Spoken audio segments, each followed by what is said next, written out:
My child, my beloved, draw near. Silence the world around you for just a moment.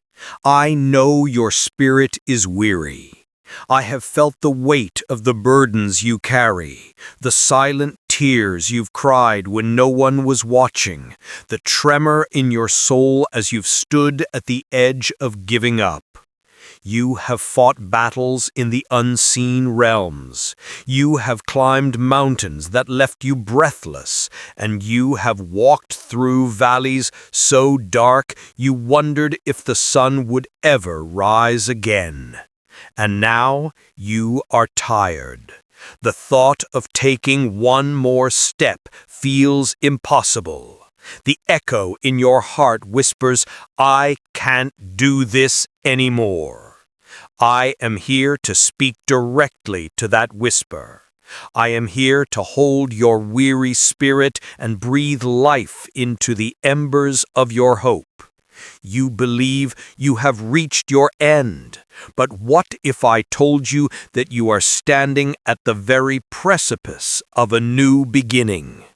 What if your moment of wanting to give up is the final, darkest hour just before the dawn of your greatest miracle? You are not here by accident.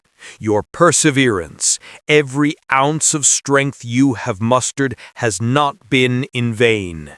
It has been a testament, a sacred pilgrimage of faith. And for those who endure, there is a promise, a divine promise whispered into the fabric of creation, reserved for the souls who refuse to let go of hope even when their hands are trembling. Tonight, we will not speak of endings. We will speak of this promise. We will speak of the profound, holy reward that awaits the steadfast heart. Do not turn away. The message your soul has been aching to hear is about to unfold. The sacred anatomy of perseverance. Let us first journey into the heart of your struggle, into the very nature of this waiting. In your world, waiting is often seen as a passive, empty space, a frustrating delay between where you are and where you want to be. But in the spiritual realm, waiting or perseverance is one of the most active, potent, and transformative processes a soul can undertake. It is the sacred ground where faith is not just tested, but forged. Think of a master blacksmith. He does not create a strong sword with a single strake. He takes the raw metal and subjects it to intense fire, not to destroy it, but to purify it. He hammers it, not to break it, but to shape it. He plunges it into the water, not to drown it, but to temper it, to give it unshakable strength. Your period of perseverance is this sacred forge. The heat you feel is the fire of purification, burning away doubt, impatience, and ego. The pressures you face are the hammer blows of the divine, shaping you into a vessel capable of carrying the immense blessings that are to come. Consider the ancient stories, the blueprints of faith left for you. Think of Abraham, promised a son, a legacy as numerous as the stars. Yet he waited. He waited through decades of silence, through the aging of his own body, through the fading of natural possibility. His waiting was not empty. It was a continuous act of choosing to believe God's promise over his present reality. His perseverance was the very ground upon which the miracle of Isaac was born. Think of Joseph, a young man with a divine dream, thrown into a pit by his own brothers, sold into slavery, and later cast into prison for a crime he did not commit. 13 13 years. 13 years of his life were spent in darkness, betrayal, and injustice. He could have grown bitter. He could have cursed the dream and the God who gave it. But in that darkness, he persevered. He held on to his integrity. He used his gifts even in the most desolate of places. His prison was not an end. It was a crucible, preparing him to steward the destiny of a nation. The waiting was his training.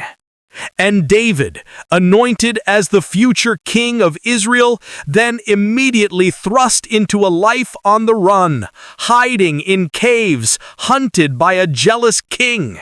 He held the promise of a crown, yet he wore the rags of a fugitive.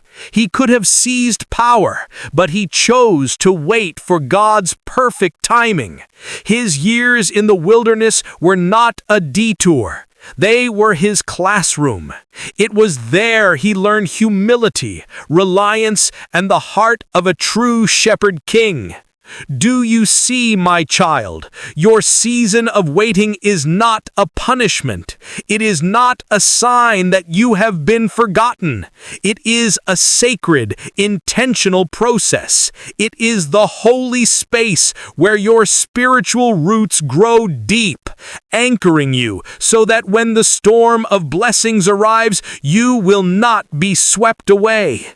It is where you learn to hear my voice, not in the thunderous shouting, but in the gentle, persistent whisper that says, "Hold on, I am with you. This is not the end." Every day you choose to get up, every day you choose to believe, every day you choose to take one more step, you are engaging in the sacred act of perseverance. You are building something eternal within your soul. You are proving that your faith is not a fragile thing, but a resilient, tempered force capable of weathering any storm. And it is this very force that calls forth the divine promise. Deciphering the divine promise. So, what is this divine promise that awaits the persevering heart? Your world often defines promises in terms of tangible outcomes, the job, the relationship, the healing. And yes, the promise often includes the beautiful, manifest blessings you have prayed for. But the divine promise is infinitely deeper, wider, and more profound.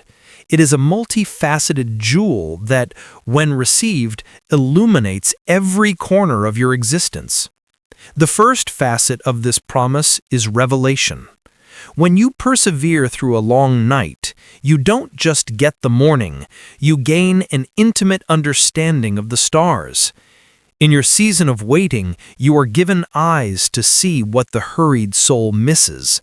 You begin to understand the intricate tapestry I am weaving, to see my hand in the details you once overlooked. You are given a wisdom that cannot be learned in books, a wisdom born from walking with me through the fire. The Bible says in James 1:12, "Blessed is the one who perseveres under trial, because having stood the test, that person will receive the crown of life that the Lord has promised to those who love him." This crown of life is not just a reward in the afterlife, it is a state of being, a consciousness of profound spiritual insight and understanding that you begin to wear here and now. The second facet is resilience. The oak tree does not grow strong in a sheltered greenhouse. It grows strong by enduring the wind, the rain, and the snow. Through perseverance, your spirit develops a strength you never knew you possessed. You discover that you can bend without breaking, that you can face storms that would have once shattered you. This is a gift of immeasurable worth. It is the quiet confidence that no matter what comes, you will not only survive, but you will thrive. You carry the testimony of my faithfulness within your very being, a story of endurance that becomes a source of strength for both yourself and for others. The third facet is intimacy. In the easy times, it is possible to walk alongside me, but in the hard times, when you have nowhere else to turn, you learn to walk in me. Perseverance strips away your self-reliance and forces you to cling to me with a desperation that blossoms into the deepest intimacy. You discover that I am not a distant God, but a present help in times of trouble. You feel my arms around you in the darkest nights. My voice becomes the clearest sound in a world of noise. This closeness, this unbreakable bond forged in the crucible of trial, is the most precious part of the promise. Many who have received their long-awaited miracle will tell you that the miracle itself was wonderful, but the closeness they found with me in the waiting was the greater treasure. The fourth facet is authority. When you have walked through the valley of lack and have seen my provision, you speak of my abundance with a different authority.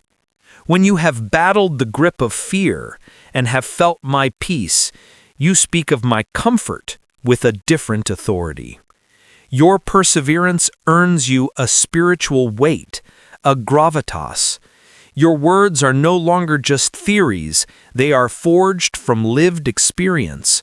You become a lighthouse for other weary souls, your life a testament that the night does not last forever, that the promise is real. Galatians 6:9 whispers this truth. Let us not become weary in doing good, for at the proper time we will reap a harvest if we do not give up. That harvest is not just for you, it is a harvest of hope you get to share with the world. So you see, the divine promise is not a simple transaction. It is a profound transformation.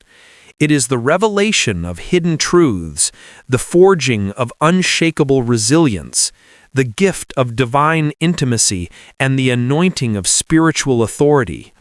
It is the complete remaking of your inner world, which inevitably leads to the beautiful remaking of your outer world. This is the prize you have been fighting for, a prize so much grander than you ever imagined.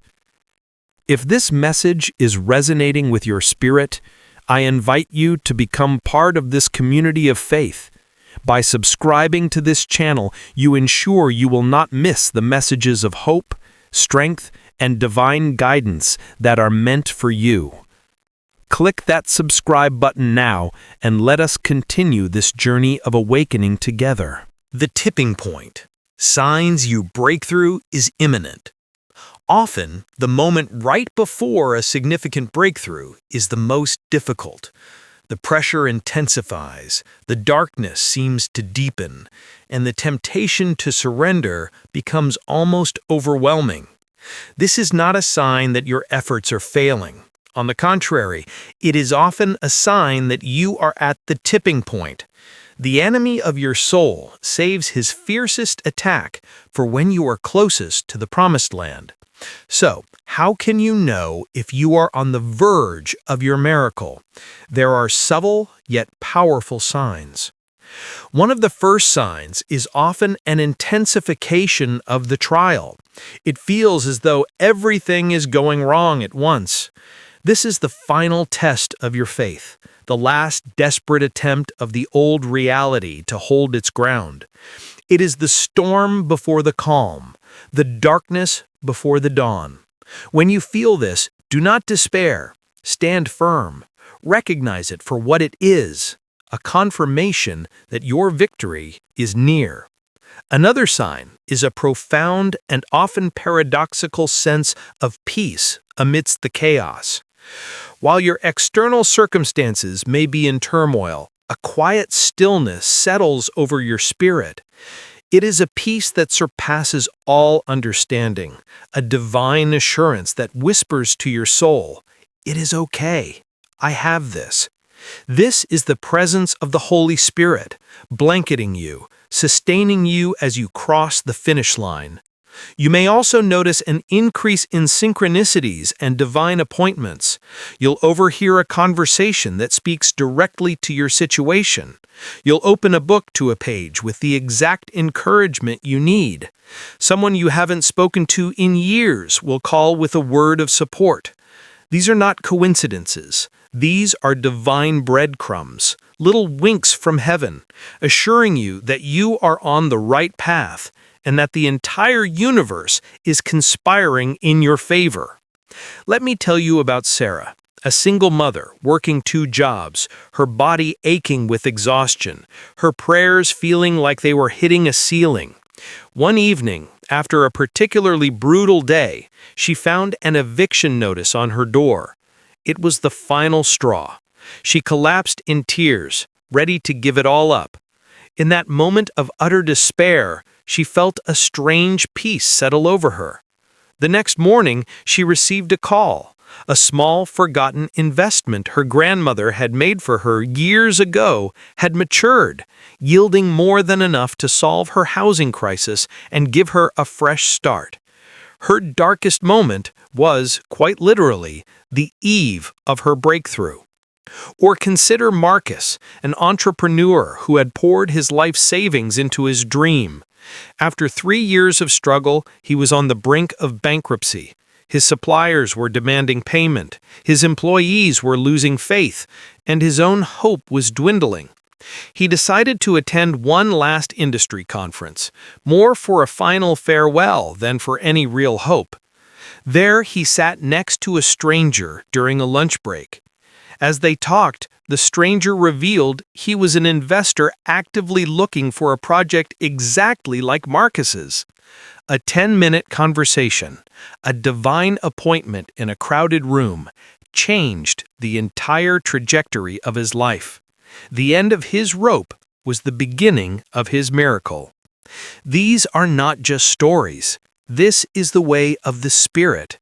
When you have done all you can do, when you have stood firm, when you have persevered, a shift begins to happen in the unseen realm. The gears of destiny begin to turn. The final pieces of the puzzle begin to fall into place. If you are experiencing these signs, take heart. Do not be moved by the intensity of the storm. Fix your eyes on the peace within you, on the divine breadcrumbs guiding you. You are closer than you have ever been. Activating your promise. Perseverance is not merely about passively waiting, it is also about actively preparing. As your breakthrough draws near, there are things you must do to align yourself with the promise and prepare your heart to receive it. You are a co-creator with me, and your actions of faith in this final stretch are profoundly powerful. First, you must cultivate a spirit of radical gratitude. It is easy to be grateful when the blessings are flowing, but it is a powerful act of faith to be grateful before the miracle arrives. Begin to thank me for the victory, even while the battle is still raging. Thank me for the provision, even when you see lack. Thank me for the healing, even while you feel the pain. Gratitude shifts your focus from what is wrong to what is true in the spiritual realm. It opens the heavens and creates a fertile ground for miracles to grow. Every morning, before your feet hit the floor, speak out loud 3 things you are grateful for. This simple act rewires your spirit for hope. Second, you must speak the language of faith, not the language of fear. Your words have creative power. When you constantly speak of your problems, your fears, and your doubts, you give them energy and substance. The time for that is over. Begin to speak my promises over your situation. Instead of saying, I'll never get through this, declare, I can do all things through Christ who strengthens me. Instead of saying, I'm so afraid, declare, God has not given me a spirit of fear, but of power, love, and a sound mind. Align your words with my word, and watch as your reality begins to align as well. You are prophesying your own future. Speak well. Third, you must consciously release the weights of the past. You cannot step into a new future while carrying the baggage of old hurts, resentments, and failures. Forgiveness is not for the person who hurt you. It is for you. It is the act of cutting the chains that bind you to a painful past. Write down the names of those you need to forgive, including yourself. One by one, release them to me. Release the bitterness. Release the regret. Release the shame. You need your hands empty to receive the new thing I am about to place in them. You must be light to soar to the new heights I am taking you to. And finally, and most importantly, you must practice active listening. In this crucial time, I am giving you specific guidance, subtle nudges, and divine instructions. You must quiet the noise of the world, the endless scrolling, the constant distractions, the opinions of others, and create space to hear my voice. Take time each day, even if it's just 5 minutes, to be still and silent. Ask me, Father, what do you want me to know today? What is my next step? Then listen. The answer may come as a quiet thought, a feeling in your spirit, an idea that won't go away. Do not dismiss it. This is your divine roadmap through the final stretch of the wilderness and into the promised land. Act on these whispers. Your obedience in the small things is what unlocks the big things. These are not just suggestions, my child. These are acts of power. They are your way of saying to the universe, I am ready. I am prepared. I am aligned with the miracle that is on its way. We have journeyed together tonight, from the depths of weariness to the heights of hope. We have walked through the sacred forge of perseverance, deciphered the multifaceted jewel of the divine promise, learned to recognize the signs of an imminent breakthrough, and discovered how to actively prepare for its arrival. Remember this: your struggle has a purpose. Your perseverance is a holy act. The silence is not absence. The darkness is not the end. You have been shaped, refined, and prepared for such a time as this. The strength you have gained, the wisdom you have earned, the intimacy you have found, these are the true treasures that will last an eternity. The promise is real. It has your name on it. It has been held in the heart of God, waiting for this perfect moment to be released into your life. The waiting is coming to an end. The season of harvest is at hand. Do not give up now. You are standing on the very edge of everything you have been praying for, and so much more. Stand firm for one more moment, one more hour, one more day. And so, I leave you with this blessing. May your weary spirit be infused with divine strength. May your doubting heart be filled with unshakable faith. May your eyes be open to see the signs of your coming miracle. May the grace of perseverance carry you through this final watch of the night. And may you awaken to the glorious dawn of your promise fulfilled, not because of your own might, but because of the unwavering, unconditional, and eternal love of the one who promised. Your time is now. Receive it. Your story of perseverance is a powerful testament. In the comments below, share a time when you chose to hold on, or simply type, I am ready for my promise, to affirm your faith and encourage others who are on this same journey. Your words could be the sign someone else needs to see today.